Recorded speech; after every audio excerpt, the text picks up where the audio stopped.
कि हे विदुर, वे कौन से लोग हैं जो सदैव दुखी रहते हैं। विदुर कहते हैं उनमें 6 लक्षण होते हैं।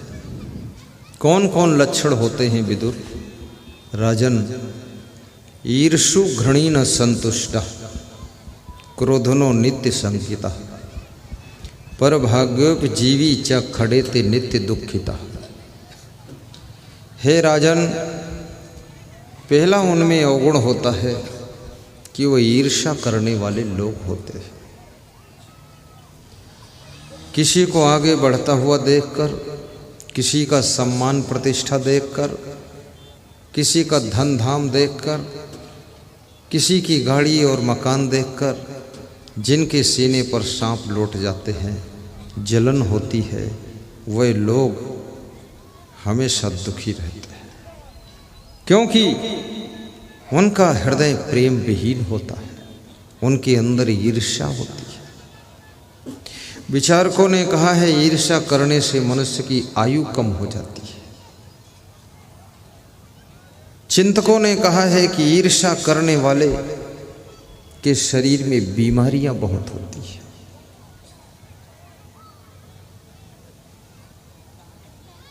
सद्गुरु श्री क्षमादेव ने कहा है ईर्ष्या करने वाले का शरीर भी धीरे धीरे कमजोर हो जाता है। इसलिए ईर्ष्या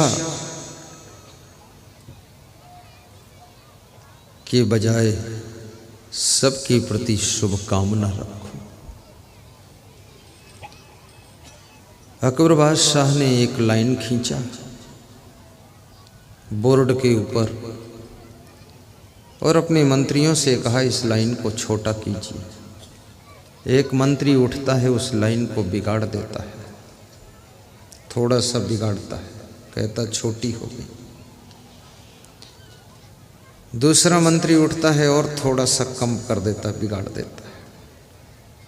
लेकिन जब बीरबल का नंबर आया तो बीरबल ने बादशाह के द्वारा खींची गई लाइन को छुआ भी नहीं, टच भी नहीं किया, बल्कि उस लाइन के ऊपर एक दूसरी बड़ी लाइन खींच दिया और कहा बादशाह, किसी की लाइन को छोटा करना है तो अपनी लाइन को बड़ा कर दीजिए, तो उसकी लाइन अपने आप छोटी हो जाए।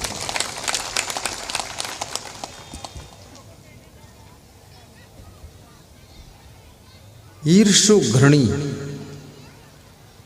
दूसरा लक्षण है जो लोग दूसरों से घृणा करते हैं। किसी को गरीब समझकर, किसी को साधारण समझकर, जो नफरत का भाव है, घृणा का भाव, किसी को धनहीन समझकर, किसी को कम बुद्धि का समझकर जो घृणा होती है। कबीर साहब ने कहा है गुलाब के फूल को जब गरीब हाथ में लेता है तो भी गुलाब का फूल उसको भी खुशबू देता है। उसी फूल को अमीर हाथ में पकड़ता है, उसको भी खुशबू देता है। और उसी फूल को मंदिर में चढ़ा दो तो वहाँ भी खुशबू देता है। और उसी फूल को मुर्दे के ऊपर अर्पित कर दो तो वहाँ भी खुशबू देता है। और उसी फूल की माला बनाकर गुरुदेव को पहना दो तो वहाँ भी सौंदर्य और खुशबू ही देता है।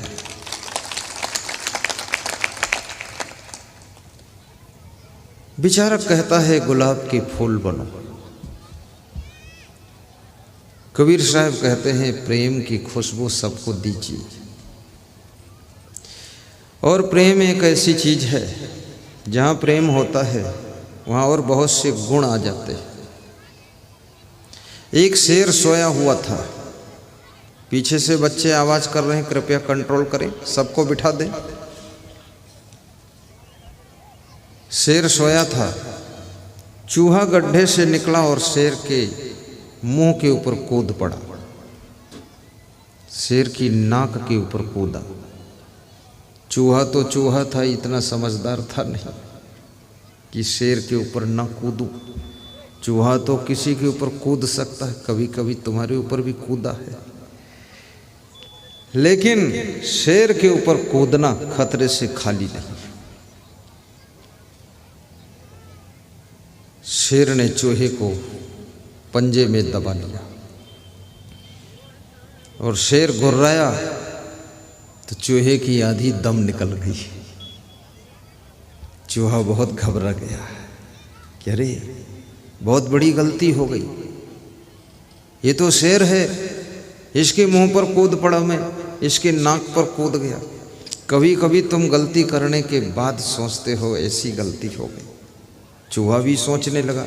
गलती के बाद ज़्यादातर लोग सोचते हैं कि बहुत बड़ी गलती हो गई, लेकिन हो गई तो हो गई, अब सोचो खूब। अब सोचने से ये फायदा है कि उस गलती को दोबारा मत करो। लेकिन जो बार बार वही गलती करे तो उसके सोचने से भी कोई फायदा नहीं, क्योंकि सोचता भी है फिर गलती करता है, पछताता है और फिर गलती करता है, रोता है और फिर गलती करता है। गलती बंद होना चाहिए। चूहे को पंजे में पकड़ा शेर ने, कहा मार दूंगा तेरे को। तो चूहा रोने लगा, बोला मेरे पास भी फैमिली है, बच्चे हैं, मेरे मरने का मतलब है वो बच्चे भी मरेंगे। तो एक एक चूहा 40-40 बच्चे देता है, बहुत लंबी फैमिली रहती है। चूहे का परिवार नियंत्रण नहीं हो सकता, जनसंख्या नियंत्रण। और कितने आदमी भी चूहे जैसे ही बच्चे पैदा कर रहे हैं, 18-18 बच्चे, 28-28 बच्चे, जनसंख्या बढ़ाने में ही लगे हैं। न धन बढ़ा रहे हैं, न मकान बढ़ा रहे हैं, न बुद्धि विवेक बढ़ा रहे हैं, न सद्गुण सदाचार बढ़ा रहे हैं, केवल बाल गोपाल बढ़ा रहे हैं। बाल गोपाल, एक एक साथ में 3-3 गोपाल, भज गोविंदम भज गोपालम। बहुत खतरनाक। एक मुस्लिम भाई के एक पुत्र का जन्म हुआ, मौलवी के पास गया और मौलवी से बोला इसका नामकरण आप करो, लेकिन ऐसा नाम रखना कि इसमें अल्लाह शब्द आना चाहिए। तो मौलवी ने कहा ठीक है, तो उसने रख दिया रहीमतुल्लाह। दूसरे साल 2 जुड़वा बच्चे हुए। मौलवी के पास फिर गया वो मुस्लिम भाई, बोले अब अल्लाह की कृपा से 2 हुए हैं एक साथ, बोले इसका नाम रखो दोनों का, लेकिन अल्लाह शब्द पीछे आना चाहिए। तो मौलवी मुस्कुराया और बोला खिदमतुल्लाह इनायतुल्लाह। ऐसे करते करते 12 बच्चे हो गए, 12 बच्चे हुए। अब किसी के जुड़वा हों 2 हों तो उसकी गलती नहीं, ये तो अंदर का खेल है। 2 भी हो सकते, 3 भी हो सकते, 5 भी हो सकते हैं। 5 साल पहले मैंने सुना था एक महिला के 5 बच्चे एक साथ हुए, 5 पांडव एक साथ निकाला।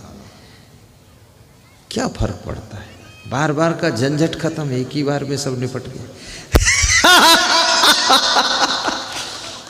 ये भी बढ़िया बात है।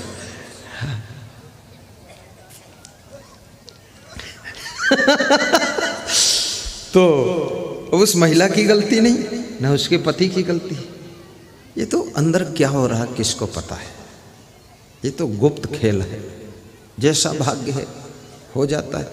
कितने लोग चाहते हैं फिर भी एक भी बच्चा नहीं होता।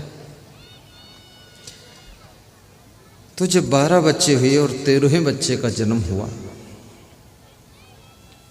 और फिर वो मुस्लिम भाई मौलवी के पास पहुंचा और कहा मौलवी साहब, अल्लाह ताला की कृपा से 13वें बच्चे का जन्म हुआ है, इसका भी नामकरण कर दो। तो मौलवी हंसा और बोला कि ओहो 12 हो चुके, अब 13 हुआ है, 1 दर्जन से पार हो गए। तो मौलवी बोला अब मैं तो यही नाम रखता हूँ, अल्लाह से भी प्रार्थना है, इस 13वें बच्चे का नाम रख रहा हूँ कि अब बस कर अल्लाह, अब बस कर दे बस, और नाम भी नहीं बचा।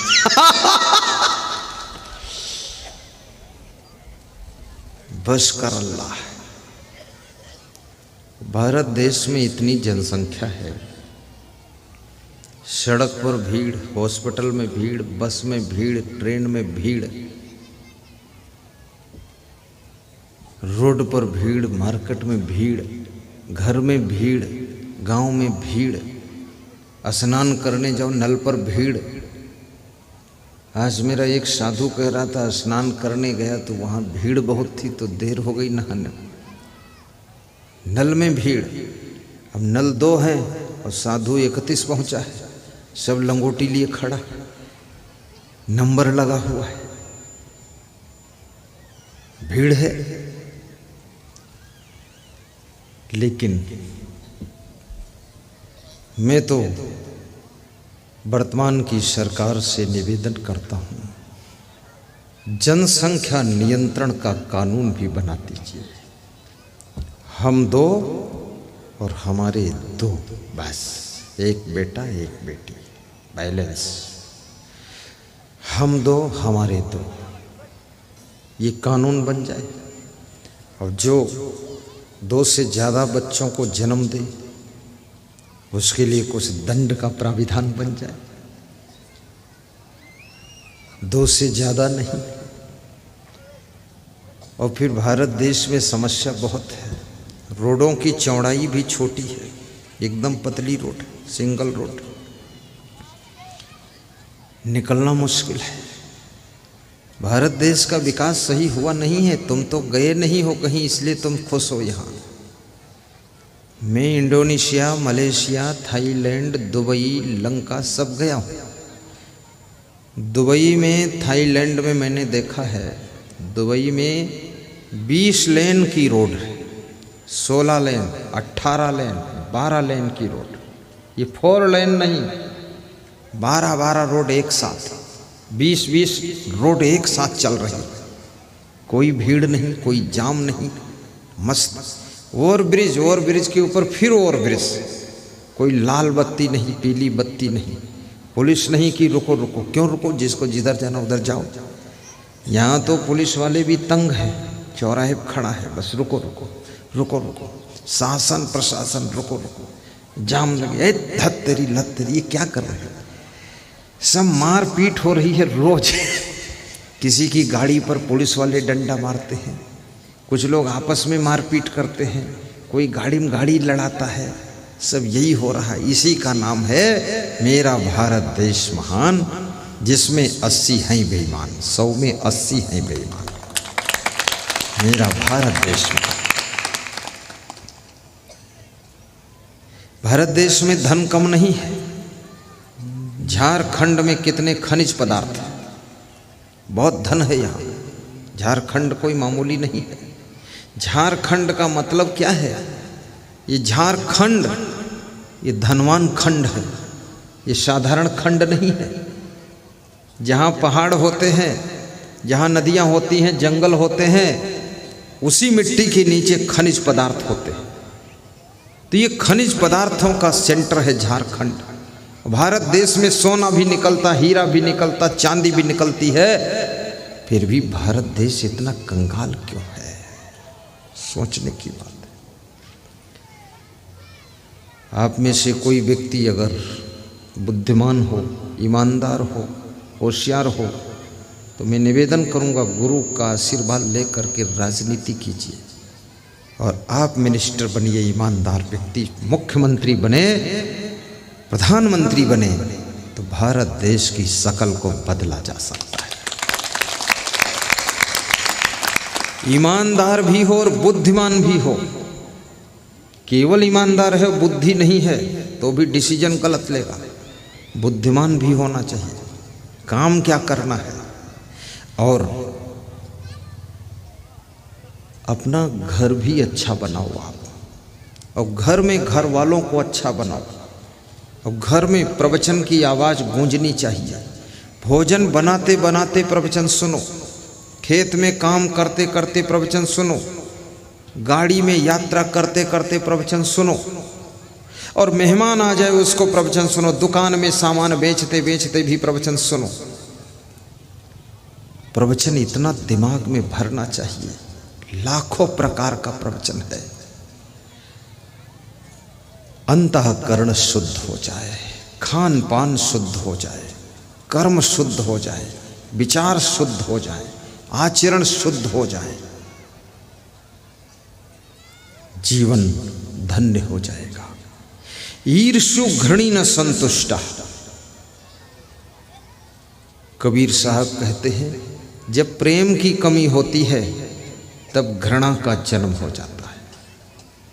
जब भरपूर प्रेम होता है वो व्यक्ति किसी से घृणा नहीं करता है। गरीब से भी प्रेम करेगा, अमीर से भी प्रेम करेगा। पोथी पढ़ी पढ़ी जगमुआ, पंडित हुआ न कोय, ढाई अक्षर प्रेम का, पढ़े सो पंडित हो। घर में सुख नहीं होता है, धन में सुख नहीं होता है, सामान में सुख नहीं होता है, बड़े परिवार में भी सुख नहीं होता है, छोटे परिवार में भी सुख नहीं होता है, गाड़ी लाड़ी बाड़ी साड़ी में भी सुख नहीं होता है। सुख कहाँ होता है? आपस के प्रेम में सुख होता है। और आपस में प्रेम वही कर सकते हैं जिनको जिंदगी जीने का ज्ञान होता है, जिनमें बुराइयां नहीं होती हैं, अवगुण नहीं होते हैं। वही आपस में प्रेम से रह सकते हैं, वही आपस में प्रेम की गंगा बहा सकते हैं।